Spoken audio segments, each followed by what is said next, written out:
Doubts clear कर सकते हो। Okay,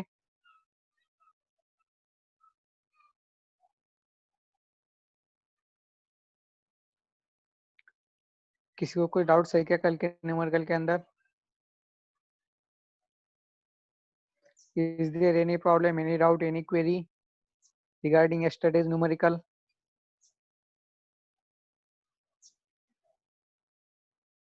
okay, I hope so कि किसी को कोई डाउट्स नहीं होगा उसके अंदर, क्योंकि बहुत इजी न्यूमेरिकल्स थे कल के। ओके, तो आज हम देखने वाले हैं सिग्निफिकेंट फिगर्स, उसके रूल्स। ओके, और एक दो तीन एग्जांपल्स हम सिग्निफिकेंट फिगर्स के देखेंगे, उसके बाद हम डायमेंशनल एनालिसिस स्टार्ट करेंगे। ओके, डायमेंशनल एनालिसिस, उसके ड्रॉबैक्स क्या है, उसके यूजेस क्या है, वो सब हम आज के लेक्चर में देखेंगे। और डायमेंशन के ऊपर जो न्यूमेरिकल है वो न्यूमेरिकल हम कल के लेक्चर में देखेंगे। ओके, सो फिलहाल हम स्टार्ट करेंगे सिग्निफिकेंट फिगर से। ओके, सो देखिए स्टूडेंट्स, यहाँ पर सिग्निफिकेंट फिगर्स मैंने आपको कल के लेक्चर में भी एक बार एक्सप्लेन किया था। ओके, एक बार फिर से एक्सप्लेन कर देता हूँ। ओके, अगर इन शॉर्टली अगर हम देखें सिग्निफिकेंट फिगर्स, ओके, तो सिग्निफिकेंट फिगर्स मींस क्या रहता है, हमारा राउंडिंग ऑफ। ओके, अगर फॉर एग्जांपल अगर आपके पास कुछ 68 या फिर 69 अगर आपकी रीडिंग है, ओके, अगर आप उसे राउंड ऑफ करते हो तो आप उसे राउंड ऑफ क्या करोगे, राउंड फिगर क्या बताते हो, आप उसे 70 बताते हो। ओके, तो सेम इसी तरह का क्या रहता है, सिग्निफिकेंट फिगर्स भी रहता है। ओके, सिर्फ यहाँ पर सिग्निफिकेंट फिगर्स के अंदर थोड़े से चेंजेस आते हो। क्या क्या क्या चेंजेस हो, वो सब हम इस रूल्स के अंदर देखेंगे। ओके, सो देखिए रूल नंबर वन क्या बताता है। सबसे पहले सिग्निफिकेंट फिगर्स क्या है वो हम देखेंगे।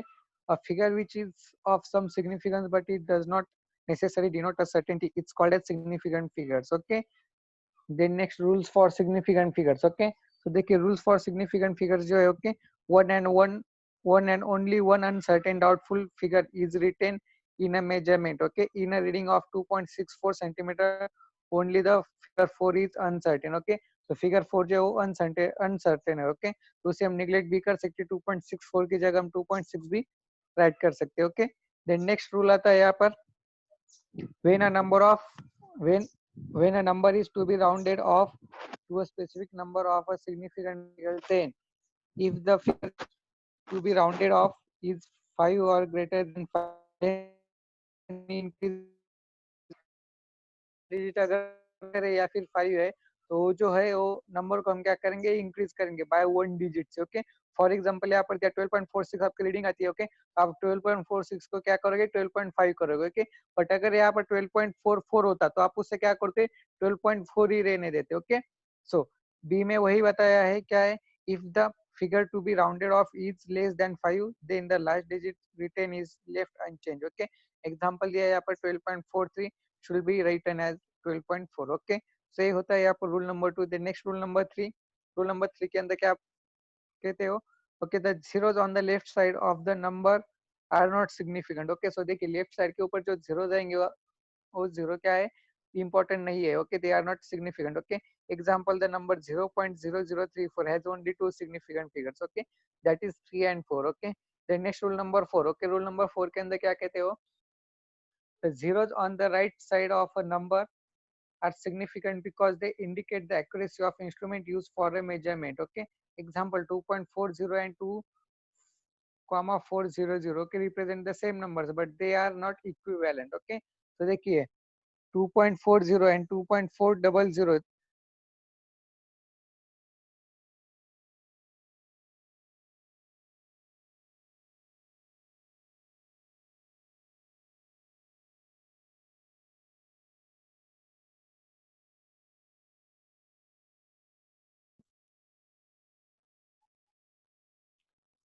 okay, sorry for the interruption. Okay, so देखिए rule number 4, okay, 2.40 and 2.400 are not the equivalent. Okay, in case of 2.40 there are three significant figures. Okay, and 2400 के अंदर है 4 significant figures. Okay, then next rule number 5. Okay, rule number 5 के अंदर, if the number of digits is more than of significant figures, then the number will be expressed in the power of 10. Okay, thus the mass of earth is written as 5.98 into 10 raised to 24 kg. Okay, as it known only up to 3 significant figures. Okay, तो देखिए इसके यहाँ पर कुछ examples भी यहाँ पर दिए हैं। ओके, सिग्निफिकेंट फिगर्स कितने हैं। ओके, तो नीचे आपको एक क्वेश्चन दिया है, क्वेश्चन नंबर 32, ओके। इसके अंदर कितने सिग्निफिकेंट फिगर्स है वो आपको पूछा है, ओके। सिग्निफिकेंट फिगर्स मींस क्या, होल नंबर्स कितने हैं, ओके। सिर्फ यहाँ पर क्या है, जो लेफ्ट साइड के जो जीरोस रहेंगे उसे हम काउंट नहीं करेंगे, बट राइट साइड के जो जीरोस रहेंगे उसे हम एज अ सिग्निफिकेंट फिगर्स हम काउंट कर सकते हैं, ओके। तो ये इतना ध्यान में रखिए, बाकी सब इसके अंदर बहुत इजी है, ओके। तो यहाँ पर क्वेश्चन नंबर 32 के अंदर एक क्वेश्चन दिया है, okay. Find the number of significant figures in the following numbers, okay. Screen के ऊपर राइट अप मत कीजिए, 1 मिनट में सेटिंग चेंज करता हूँ, ओके। केशव का डाउट है कुछ, जस्ट अ सेकेंड। हाँ केशव बोलो, आपको अनम्यूट किया है मैंने। केशव गोसावी, आपका हैंड रेज है, आपको अनम्यूट किया है, क्या डाउट है आपका?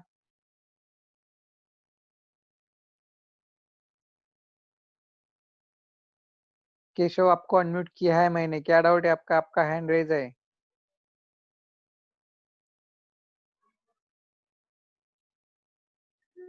केशव। Hello sir. हाँ बोलो। हेलो सर, फोर्थ और हाँ फिफ्थ जी रूल बोलो। फिर से एक बार मुझे एक्सप्लेन करेंगे? ओके, फोर्थ और fifth, okay just a second, okay. So देखिए, रूल नंबर 4 के अंदर क्या कहते हो, जो हमारे जो जीरोस रहते हैं, ओके, वो जीरोस भी क्या है, एज अ सिग्निफिकेंट फिगर्स हम कंसिडर कर सकते हैं, ओके।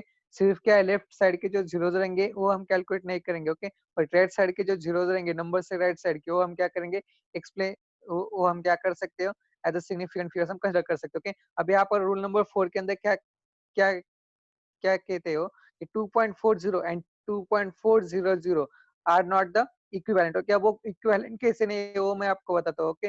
2.40 अगर आप ए नंबर अगर आप लेते हो 2.40, इसका मतलब क्या रहता है यहाँ पर, 2.40 है, किसके अंदर कितने सिग्निफिकेंट फिगर्स है, ओनली 3 सिग्निफिकेंट फिगर्स है, okay. But in case of 2.400, okay, 2.40 and 2.400 are not the equivalent, okay. अब देखिए 2.40 है, यानी कि इसका मतलब क्या है, ये नंबर सिर्फ 40 तक ही लिमिटेड है, ओके। बट 40 से आगे भी कुछ हो सकता है, 401, 402, ओके। तो जिस उसकी वजह से यहाँ पर क्या होता है, 2.40 एंड 2.400 आर नॉट इक्विवेलेंट। और 2.40 के अंदर कितने सिग्निफिकेंट फिगर्स आते हैं, 3 सिग्निफिकेंट फिगर्स आते हैं। देन नेक्स्ट 2.400 के अंदर कितने सिग्निफिकेंट फिगर्स आते हैं, 4 सिग्निफिकेंट फिगर्स आते हैं, ओके। और इन सब के अंदर जो आपका जो डिजिट रहता है, वो डिजिट यहाँ पर क्या है, कम ज्यादा दिया, ओके। 2.0 के अंदर 3 डिजिट दिए, 2.400 के अंदर 4 डिजिट दिए, ओके। जिसकी वजह से यहाँ पर 2.40 के अंदर 3 सिग्निफिकेंट फिगर्स आएंगे और 2.400 के अंदर 4 सिग्निफिकेंट फिगर्स आएंगे, okay. Then next question number 5, okay, sorry rule number 5, okay. Rule number 5 के अंदर क्या कहते हो, जो बड़ा नंबर होता है, ओके, बड़ा नंबर यहाँ क्या, अगर हम यहाँ पर अज्यूम करें, स्पीड ऑफ लाइट हमारी 3.8 इंटू 10⁻27, ओके, यानी कि 3.8 एंड 3.8 के ऊपर कितने जीरो है, इंटू 10⁻10 के ऊपर कितने जीरो आएंगे यहाँ पर, 27 जीरो। अब इतना बड़ा नंबर हम राइट करते बैठेंगे क्या, नहीं। उसके लिए शॉर्टकट क्या है, सिग्निफिकेंट फिगर्स का रूल जो है वो क्या कहता है, जो आपके जीरो जाएंगे उसे आप क्या राइट कर सकते हो, in the power of 10, okay, raise to power of 10 के फॉर्म में भी आप उसे राइट कर सकते हो। इन शॉर्ट अगर हम इसे कहें तो ऑर्डर ऑफ मैग्नीट्यूड के फॉर्म में आप उसे राइट कर सकते हो। तो ये क्या है, रूल नंबर 5 है, ओके। ज्यादा कैली इसके अंदर जो ज्यादा क्लेरिफिकेशन हो आपको न्यूमेरिकल सॉल्व करते समय आपको हो जाएगा, ओके। क्लियर है केशव? ओके, देन नेक्स्ट यहाँ पर आपको कुछ क्वेश्चंस दिए है, 2 पॉइंट, यहाँ पर कुछ एग्जांपल दिए, इसके अंदर नंबर ऑफ फिगर्स है वो आपको पूछा है, ओके। आप एक बार इसे देख लीजिए, क्वेश्चन नंबर 32 को, ओके। उसके बाद मैं न्यूमेरिकल स्टार्ट करूंगा इसके।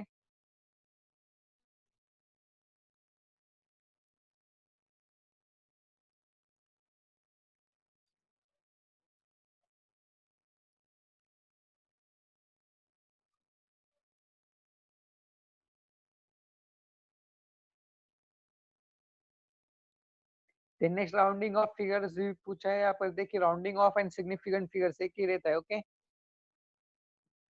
देन नेक्स्ट इसके हम न्यूमेरिकल्स देखेंगे।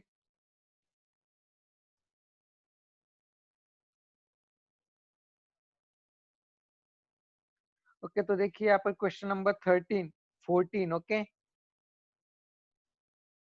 एंड 15 आपको सिग्निफिकेंट फिगर्स के न्यूमेरिकल्स दिए है, ओके। तो एक बार आप इसे देख लीजिए, एक 5 मिनट के अंदर मैं इसे एक्सप्लेन कर, तब तक आप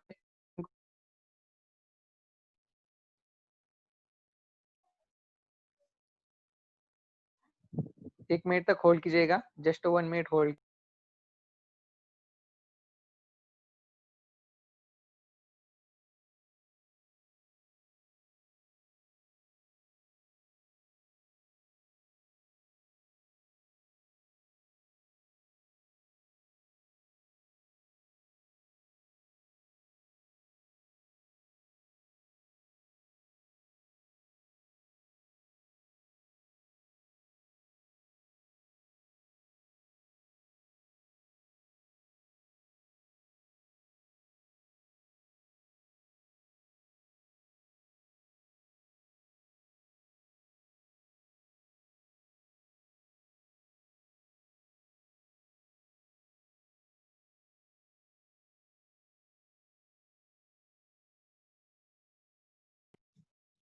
okay, sorry for the inconvenience. Okay, so I hope so कि आपने न्यूमेरिकल्स पढ़ लिया होगा। ओके, तो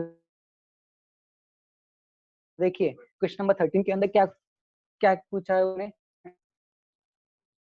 of significant figures in the following measurements। Okay, तो देखिए सिंपल है क्वेश्चन नंबर 13, सिग्निफिकेंट फिगर्स कितने वो आपको काउंट करने। ओके, तो देखिए सबसे पहला एग्जांपल है आपको 0.5718। ओके, तो इसके अंदर कितने सिग्निफिकेंट फिगर्स है, जो जीरोस है लेफ्ट हैंड साइड में, तो उसे हम as a significant figures consider नहीं कर सकते। ओके, तो उन जीरोस को आप निग्लेक्ट कर सकते हो। ओके, देन नेक्स्ट कौन कौन से 5718। Okay, so it means what, इसके अंदर कितने सिग्निफिकेंट फिगर्स है, 4 सिग्निफिकेंट फिगर्स है। Okay, then next 93.26। ओके, तो इसके अंदर कितने सिग्निफिकेंट फिगर्स है, 4 है। Okay, then next 2.35 into 10⁻⁻19। Okay, तो इसके अंदर कितने सिग्निफिकेंट फिगर्स है, 3 सिग्निफिकेंट फिगर्स है। ओके, देन नेक्स्ट 1.3725 into 10⁻9, इसके अंदर कितने सिग्निफिकेंट फिगर्स है, 5 है। ओके, सो ये बहुत सिंपल से न्यूमर पढ़ लीजिए। अगर 14 एंड 15 भी एक बार आप पढ़ लीजिए, अगर कुछ डाउट्स हो तो डाउट्स आप पूछ सकते हो। ओके, देखिए 14 के अंदर क्या कहते हो, the length, breadth and thickness of a rectangular sheet of metal, okay are 4.234 metre, 1.00 metre and 2.01 centimetre respectively. Okay, then give the area and volume of the sheet to be correct significant figures। Okay, so देखिए सबसे पहले यहाँ पर क्या पूछा है, हमें एक रेक्टेंगुलर शीट दिया है, इसका लेंथ, ब्रेथ एंड से आप दिया है। ओके, हमें दिया है, इसका पूछा है हमें, एरिया पूछा है, देन नेक्स्ट इसका वॉल्यूम पूछा है। Okay, but area and volume हमें कौन से टर्म्स में पूछा है, to correct significant figures. Okay, correct significant figures के फॉर्म में हमें पूछा है। ओके, सो देखिए सबसे पहले रेक्टेंगुलर शेड दिया है यहाँ पर, तो रेक्टेंगुलर शीट के लिए हमें अगर उसका एरिया फाइंड करना, तो एरिया क्या है, into breadth. Okay, so simple है, यहाँ पर लेंथ इनटू ब्रेथ के अंदर यहाँ पर वैल्यूज पुट की है। देन नेक्स्ट वॉल्यूम है, वॉल्यूम के लिए क्या है, वॉल्यूम के लिए क्या फॉर्मूला रहता है, length into breadth into thickness. Okay, so उसके अंदर भी यहाँ पर वैल्यूज पुट की है। देन नेक्स्ट उसके बाद दूसरे सिग्निफिकेंट फिगर्स के अंदर कन्वर्ट किया है, और बस वहां पर सिग्निफिकेंट फिगर्स कितने हैं, करेक्ट सिग्निफिकेंट फिगर्स वहां पर फाइंड किए हैं। ओके, एक बार आप इसे देख लीजिए, पढ़ लीजिए, कुछ डाउट्स आप पूछ सकते हो। Okay, then next question number 15। Okay, 15 के अंदर भी क्या पूछा है, the mass of a box measured by a grocer's balance is 2.3 kg. Two gold pieces of masses 20.15 and 20.17 are added to the box. Okay, what is the then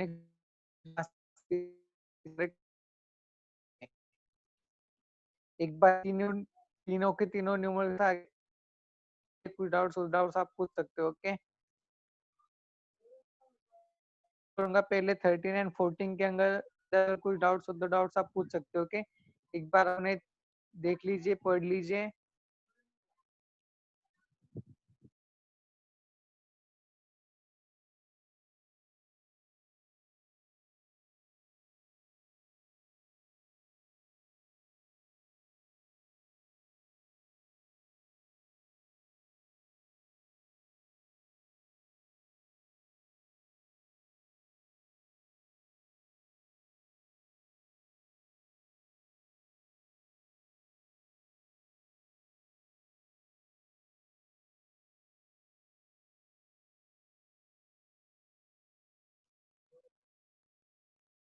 question number 15 में explain करने वाला हूँ।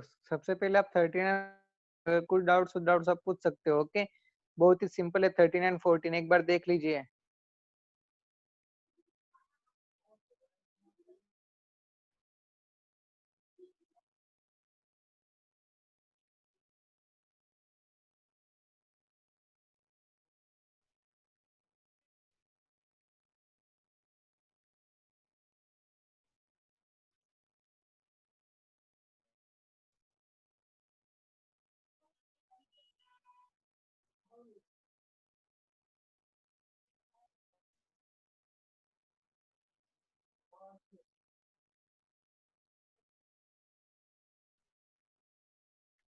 Just कीजिएगा।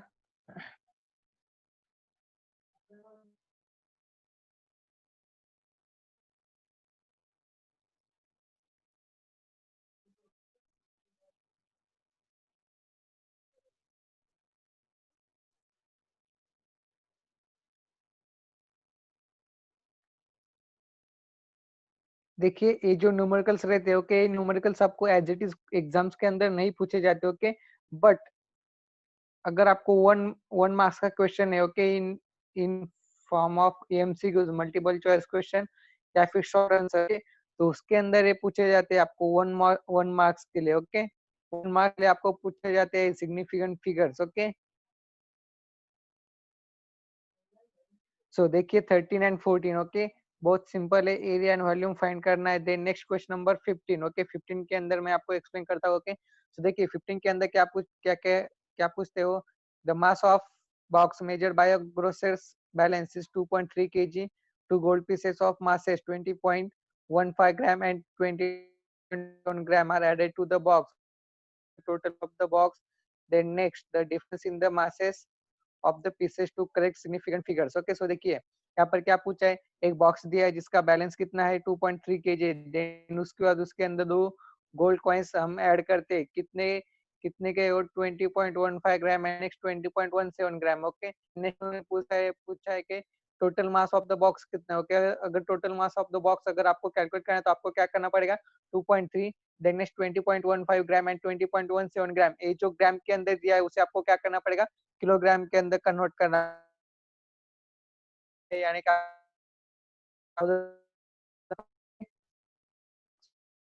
5 को अगर आप 1000 से divide करते हो, आपको मिलता है किलोग्राम के अंदर मिलेगा 0.02, देन नेक्स्ट 0.02015। ओके, आपके क्या हो जाएंगी, कन्वर्जन हो जाएंगे ग्राम का किलोग्राम के अंदर। देन नेक्स्ट आपका आंसर आता है 2.302017 प्लस 0.02015 इज इक्वल टू, आपको आंसर मिलता है 2.34032 kg। ओके, अब यहाँ पर आपका टोटल आंसर क्या आता है, यहाँ पर 2.340। ओके, बट आपको क्या पूछा है, सिग्निफिकेंट फिगर्स पूछा है, इसका correct. Okay, then since the last number of significant figures is 2, therefore the total number of boxes, the total mass of the box is 2.3 kg। Okay, अब देखिए यहाँ पर क्या है, इन्होंने क्या पूछा है, last digit. Okay, last number of significant figures. Okay, significant figures का लास्ट नंबर क्या है, यहाँ पर 2 है। ओके, तो यहाँ पर 2 अगर लास्ट नंबर है तो यहाँ पर उन्होंने क्या किया है, सिर्फ 2 ही डिजिट लिए। ओके, अगर वो यहाँ पर 4 आता तो यहाँ पर क्या होता,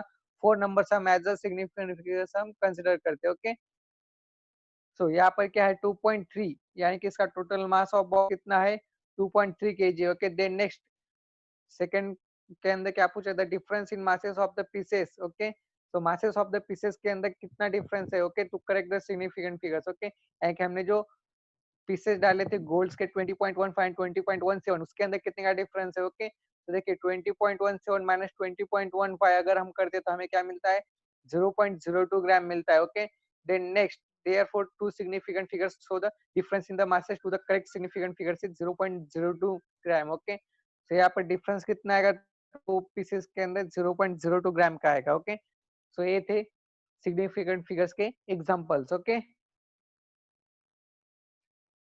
क्लियर है क्या एग्जांपल्स। अगर एग्जांपल्स क्लियर है तो नेक्स्ट पार्ट हम स्टार्ट करेंगे, that is dimensional analysis. Okay, एक बार फिर से आप इसे देख लीजिए 13 14 एंड 15 को। ओके, अगर कुछ डाउट्स होगा तो डाउट्स मैं आपके क्लियर कर दूंगा।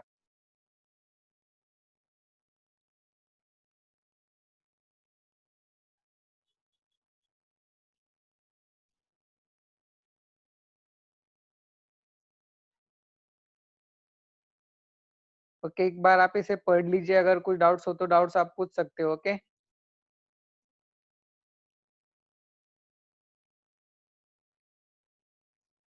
13, 14 एंड 15 एक बार पढ़ लीजिए।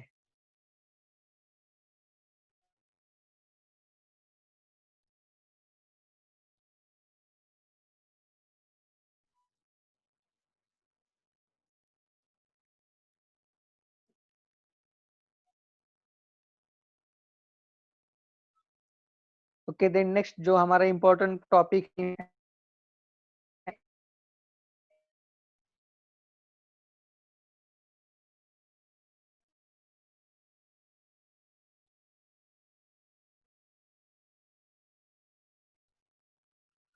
ओके सो देखिए यहाँ पर डायमेंशन क्या है, डायमेंशन एनालिसिस क्या रहता है, देन नेक्स्ट डायमेंशनल इक्वेशन क्या है, वो सब हम यहाँ पर देखेंगे। ओके, सो देखिए, सो यहाँ पर क्वेश्चन क्या है, define dimension, dimensional equation, then next gives two examples. Okay, so देखिए डायमेंशन क्या है, डायमेंशनल एनालिसिस क्या है, डायमेंशन इक्वेशन क्या है। ओके, सो देखिए सबसे पहले यहाँ पर डायमेंशन जो है, dimension means क्या है, the dimension of physical quantity are the powers to which the fundamental units must be raised in order to obtain the unit of a given physical quantity। okay, so देखिए आपको जो physical quantity है उसका unit अगर आपको find करना है तो unit find करने के लिए जो आप raise to power रखेंगे into the physical quantity, तो उसे हम क्या कहते हैं, डायमेंशन कहते हैं। इन शॉर्टली अगर हम डायमेंशन अगर हम देखें तो डायमेंशन क्या रहता है, shape and size of object. Okay, shape and size of object means क्या, अगर आपको कोई ऑब्जेक्ट देते हैं हम, फॉर एग्जांपल अगर आपके पास कोई रेक्टेंगुलर पीस दिया है, देन अगर आपको वहां पर पूछते हैं उसका शेप एंड साइज कैसा है, ओके, तो आप जो शेप एंड साइज का जो उसका डिस्क्रिप्शन करोगे वो क्या रहेगा, उसका डायमेंशन रहेगा। ओके, और डायमेंशन अगर डिस्क्राइब करना है तो डायमेंशन के लिए सबसे पहले जो तीन फिजिकल क्वांटिटीज आते हैं, सबसे मेन बेस, और या फिर हम उसे क्या कहेंगे, सबसे बेस अगर तीन फिजिकल क्वांटिटीज कोई आते हैं डायमेंशन मेजर करने के लिए किसी भी फिजिकल क्वांटिटी के, तो उसके लिए क्या है, सबसे पहले तीन physical quantities, mass, length and time. Okay, बहुत इंपॉर्टेंट फिजिकल क्वांटिटीज है। हर एक जो आपकी फिजिकल क्वांटिटीज है, अगर कोई भी फिजिकल क्वांटिटी हो, अगर उसका आपके, अगर आपको उसका यूनिट अगर फाइंड करना है तो उसके लिए सबसे पहले तीन फिजिकल क्वांटिटीज कौन से, मास, लेंथ एंड टाइम। ओके, अगर कोई भी ऑब्जेक्ट हो उसका डायमेंशन आप फाइंड करो तो उसके लिए आपको उसका मास कितना है, लेंथ कितना है, टाइम कितना है, वो तीनों तीनों चीज आपको क्या करनी पड़ेगी, एज्यूम करनी पड़ेगी, कंसिडर करनी पड़ेगी। ओके, देन नेक्स्ट डायमेंशन के बाद आपका आता है डायमेंशनल इक्वेशन। ओके, सो देखिए डायमेंशनल इक्वेशन क्या है। ओके, सो देखिए an expression which gives the relation between the derived units and fundamental units in terms of dimension. Okay, so देखिए ऐसा एक्सप्रेशन जो कि हमें रिलेशन देता है derived units and fundamental units के बीच में। ओके, तो उसे हम क्या कहेंगे, डायमेंशनल इक्वेशन कहते हैं। ओके, अब देखिए fundamental units and derived units. Okay, fundamental units है क्या, जो यूनिट्स फंडामेंटल क्वांटिटीज के मेजरमेंट के लिए यूज किया जाता है उसे हम क्या कहते हैं, फंडामेंटल क्वांटिटी कहते हैं। ओके, इससे पहले भी मैंने आपको एक्सप्लेन किया है, fundamental units means what, the units which are used for to measure fundamental quantities are called as fundamental units. Okay, then next derive units, derive units means what, the units which are called for, the units which are used for to measure derived quantities are called as derived units। okay, but derived quantities measure करने के लिए जो unit use करते हैं उसे हम क्या कहते हैं, derived units। okay, but derived quantities कौन कौन से, derived quantities means क्या बताया था मैंने आपको, the derived quantities are those quantities which are depends on any other physical quantities for their measurement। ऐसी क्वांटिटी जो कि दूसरे किसी क्वांटिटी के ऊपर डिपेंड रहती है for their measurement. Okay, for example speed. Okay, अगर आपको स्पीड मेजर करना है तो वो किसके ऊपर डिपेंड है, स्पीड के लिए फॉर्मूला क्या है, डिस्टेंस अपॉन टाइम। अगर स्पीड अगर आपको मेजर करें तो स्पीड किसके ऊपर डिपेंड है, डिस्टेंस एंड टाइम के ऊपर। ओके, अगर सेम अगर चीज हम फंडामेंटल क्वांटिटीज के तरफ अगर हम देखें तो फंडामेंटल क्वांटिटीज मींस क्या आता है, the quantities which are do not depend on any other quantities for their measurement. ऐसी क्वांटिटी जो कि किसी अदर क्वांटिटीज के ऊपर डिपेंड नहीं है फॉर देयर मेजरमेंट, तो उसे हम क्या कहते हैं, फंडामेंटल क्वांटिटीज कहते हैं। फॉर एग्जांपल अगर हम इसका देखें फंडामेंटल क्वांटिटीज का, तो क्या है, लेंथ। अगर आपको लेंथ मेजर करें तो लेंथ किसकी, किसी अदर फिजिकल क्वांटिटीज के ऊपर डिपेंड है क्या, नहीं, आप डायरेक्टली लेंथ मेजर कर सकते हो। मास, अगर मास आपको मेजर करना है आप क्या कर सकते हो, डायरेक्टली मेजर कर सकते हो। देन नेक्स्ट टाइम, टाइम अगर आपको मेजर करना है, टाइम भी आप क्या कर सकते हो, डायरेक्टली मेजर कर सकते हो। वो किसी अदर फिजिकल क्वांटिटीज के ऊपर डिपेंड है क्या, नहीं है। ओके, तो सिंपली क्या है, fundamental quantities and derived quantities. Okay, अब ये fundamental quantities and derived quantities measure करने के जो यूनिट्स हम यूज करते हैं उन्हें हम क्या कहते हैं, fundamental units and derived units. Okay, then next ये जो fundamental units and derive units, इन दोनों के बीच में का जो रिलेशन हमें मिलता है, वो रिलेशन किस एक्सप्रेशन के थ्रू मिलता है? डायमेंशनल इक्वेशन के थ्रू। तो उस इक्वेशन को हम क्या कहते हैं? डायमेंशनल इक्वेशन कहते हैं। ओके, तो सिंपली है यहाँ पर an expression which gives the relation between the derived units and fundamental units in terms of dimension, they are called as dimensional equation. Okay, simple है डायमेंशनल इक्वेशन क्या है? जब हम इसके न्यूमेरिकल सॉल्व करेंगे तब आपको डायमेंशनल इक्वेशन क्या है, नेक्स्ट मास लेंथ टाइम क्यों एज्यूम करना पड़ता है? कोई भी फिजिकल क्वांटिटी हो या फिर कोई भी फंडामेंटल क्वांटिटी हो, कोई भी डिराइव क्वांटिटी हो, अगर आपको उसका डायमेंशन फाइंड करना है तो उसके लिए सबसे 3 इंपॉर्टेंट चीजें आपको ध्यान में रखनी पड़ती है, that is mass, length and time. Okay, then next आता है examples of dimensional equation. Okay, so देखिए इसके एग्जांपल्स यहाँ पर दिए हैं। स्पीड है, स्पीड का डायमेंशन क्या है? 0 1 -1। ओके, यहाँ पे 0 1 -1 जो है यानी क्या रहता है? m0 L1 T-1। ओके, आगे मैं आपको एक टेबल शो करता हूँ, वो टेबल जब आप देखोगे तब आपको क्लियर हो जाएगा। ओके, लेकिन यहाँ पर एक एग्जांपल यहाँ पर प्रूव करके दिया है, examples of dimension equation. Okay, यहाँ पर स्पीड दिया है, स्पीड का डायमेंशन दिया है m0 L1 T-1। ओके, अब स्पीड का डायमेंशन कैसे मिलता है वो यहाँ पर बताया है। स्पीड इज इक्वल टू क्या है? Distance upon time. ओके, अगर डिस्टेंस अपॉन टाइम है, okay, then next distance distance अगर है तो डिस्टेंस अगर मेजर करना है तो डिस्टेंस आप किसके अंदर मेजर करोगे? लेन के अंदर। सो इसलिए यहाँ पर क्या है, अगर स्पीड आपको मेजर करने, स्पीड अगर मेजर करने के लिए मास, लेंथ एंड टाइम, ये 3 चीजें आपको क्या करनी पड़ेगी? एज्यूम करनी पड़ेगी। अगर स्पीड का मास रहता है क्या? नहीं रहता है। हेंस यहाँ पर क्या आया? एम एम के ऊपर क्या है? 0 आया। एम रेस टू क्या है? 0 है। ओके, क्यों 0 आया? क्योंकि स्पीड का और मास का कोई भी रिलेशन नहीं, इसकी वजह से यहाँ पर क्या आया है? 0 आया। एम रेस टू 0 है। Okay, then next length. Okay, speed का फॉर्मूला क्या? Distance upon time. ओके, अगर डिस्टेंस मेजर करना है यानी कि वहाँ पर क्या मेजर करना है? आपको लेंथ मेजर करना है, तो इसके लिए एल रेज़ टू क्या आता है? वहाँ पर 1 आता है, L raise to 1। Okay, then next time, time आपको मेजर करना है, बट टाइम यहाँ पर क्या है? कहाँ पर है? नीचे है। ओके, यहाँ डिस्टेंस अपॉन टाइम है, so hence T raise to -1 आता है। ओके, तो इस तरह से स्पीड का डायमेंशन होता है m0 L1 T-1। ओके, अभी आपको एक ज़्यादा क्लैरिफिकेशन नहीं होगा, जब हम न्यूमेरिकल सॉल्व करेंगे तब आपको ज़्यादा क्लैरिफिकेशन हो जाएगा इसके रिलेटेड। ओके, अभी मैं आपको एक टेबल शो करता हूँ जिसके अंदर आपको various physical quantities and their formula and their dimensions यहाँ पर दिए हुए हैं। ओके, एक बार आप इसे देख लीजिए। ओके, ये सभी हम डिराइव तो करने वाले हैं, डायमेंशन, इसके डायमेंशन कैसे आते हैं, डायमेंशन इक्वेशन कैसे बनते हैं, वो सब तो हम देखने वाले हैं, लेकिन ये शॉर्ट में है। यहाँ पर आप इससे एक बार देख लीजिए। स्पीड है, यहाँ पर स्पीड का फॉर्मूला यहाँ पर दिया है, डिस्टेंस अपॉन टाइम, उसका डायमेंशन है m0 L1 T-1। Then next acceleration है, change in velocity upon time, their dimension is m0 L1 T-2. The next force, a force is equal to mass into acceleration, their dimension is m1 L1 T-2. Then next pressure force upon area, their dimension is m1 L-1 T-2. So there are so many। okay, अब इन सब के dimension हम find करने वाले हैं। Okay, लेकिन वो जब हम न्यूमेरिकल स्टार्ट करेंगे, कल के लेक्चर से हम इसके न्यूमेरिकल स्टार्ट करेंगे, तब आपको इसका ज्यादा क्लैरिफिकेशन आपको मिल जाएगा। ओके, फिलहाल आप इसे देख लीजिए।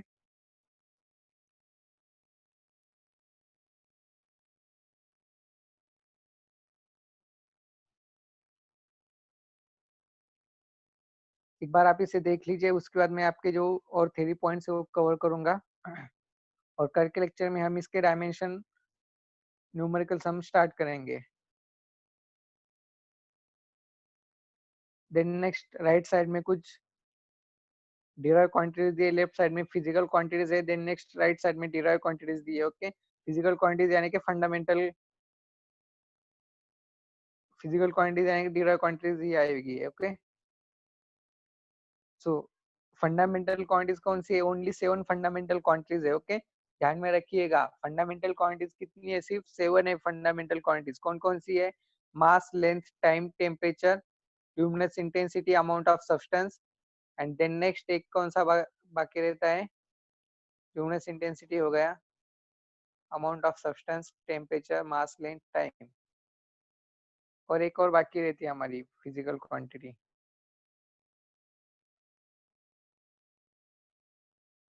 Electric current. Okay, electric current एक बाकी थी हमारी। Okay, so these are the physical fundamental quantities. Okay, length, mass, time, electric current, temperature, luminous intensity and amount of substance. Okay, अबे ध्यान में कैसे रखने, इसके लिए भी मेरे पास शॉर्ट कीज है, यहाँ की एक सेंटेंस है, उस सेंटेंस के थ्रू आप उसे ध्यान में रख सकते हो। ओके, उन सभी क्वांटिटीज को। ओके, एक सेंटेंस है, उस सेंटेंस में आपको बताऊंगा बाद में। ओके, ये लेसन खत्म होने के बाद इसके शॉर्ट कीज भी मैं आपको बताऊंगा, कौन से डेफिनेशन को किस तरह से ध्यान में रखना है, कौन से डायमेंशन को कैसे ध्यान में रखना है, वो एक ट्रिक रहती है, और ट्रिक्स भी मैं आपको बताऊंगा लेसन खत्म होने के बाद। ओके, तो एक बार आप ये जो डायमेंशन है वो डायमेंशन आप देख लीजिए। अगर किसी को नोट डाउन करना है इंपॉर्टेंट डायमेंशन, तो डायमेंशन भी आप नोट डाउन कर सकते हैं, या फिर सिंपली है आप इसका स्क्रीनशॉट ले लीजिए। ओके, बहुत इंपॉर्टेंट है। ये जो डायमेंशन है वो डायमेंशन पूछे जाते हैं फिलिंग द ब्लैंक्स या फिर मल्टीपल चॉइस क्वेश्चंस के अंदर किसी का भी डायमेंशन पूछा जाता है। और यहाँ पर फिलहाल आपके स्क्रीन के ऊपर जो आपको 20 to 25 डायमेंशन दिखाई दे रहे हैं, बहुत इंपॉर्टेंट है। ओके, कभी कभी एनडीए के एग्जाम्स में या फिर जेडब्ल्यू के एग्जाम्स में 1 मार्क्स के लिए क्वेश्चन आता है, बहुत इंपॉर्टेंट है। 1 मार्क भी बहुत कुछ देता है हमें। ओके, बहुत सारे स्टूडेंट्स ऐसे रहते हैं जिनका 1 मार्क से सिलेक्शन नहीं होता, तो 1 मार्क भी बहुत इंपॉर्टेंट है। ओके, और आज तक ज्यादातर एग्जाम्स में ये डायमेंशन रिलेटेड 1 मार्क्स का क्वेश्चन तो पूछा जाता है। ओके, इस लेसन से कुछ आपको आए या फिर ना आए, ओके, आपका जो जेडब्ल्यू का एग्जाम रहेगा या फिर एनडीए का एग्जाम रहेगा, बट ये जो डायमेंशन है इसके रिलेटेड एक मार्क्स का क्वेश्चन कंफर्म रहता है, मीन्स रहता ही है। ओके, और ये जो आपकी स्क्रीन के ऊपर जो आपको डायमेंशन दे रहे हैं, दिखाई दे रहे हैं, यही इंपॉर्टेंट है। ओके, एक बार इनका स्क्रीनशॉट ले लीजिए और अच्छे से इन्हें ध्यान में रखिएगा। ओके, बाद में तो मैं आपको सिंपल ट्रिक तो बताऊंगा कैसे ध्यान में रखना है, लेकिन फिलहाल आप उसे ध्यान में रखिएगा।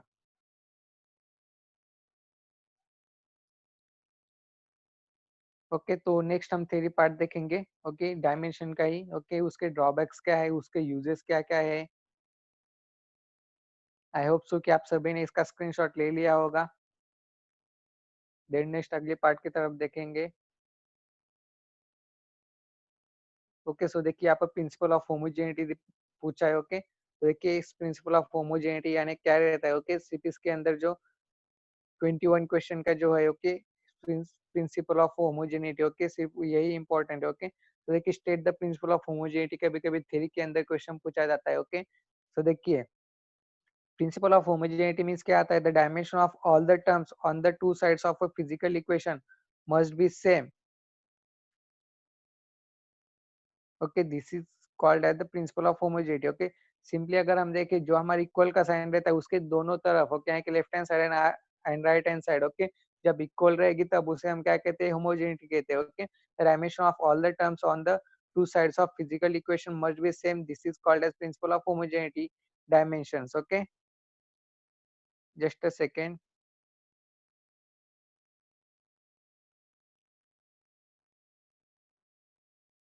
ओके, ओके, सो देखिए यहाँ पर प्रिंसिपल ऑफ होमोजेनिटी, यहाँ पर स्टेटमेंट दिया है। स्टेटमेंट आपको बहुत सिंपल है, दोनों साइड में इक्वल्स होने चाहिए।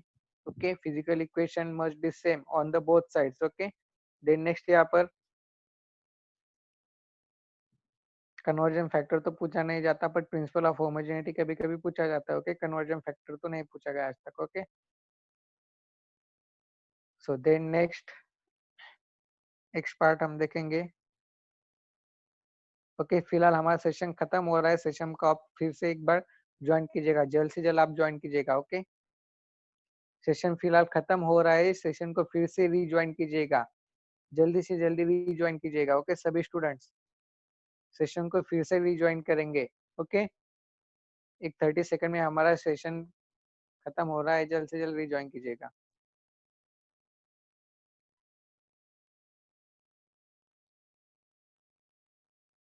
सभी स्टूडेंट्स रीज्वाइन कीजिएगा सेशन खत्म होने के बाद जल्दी से जल्दी।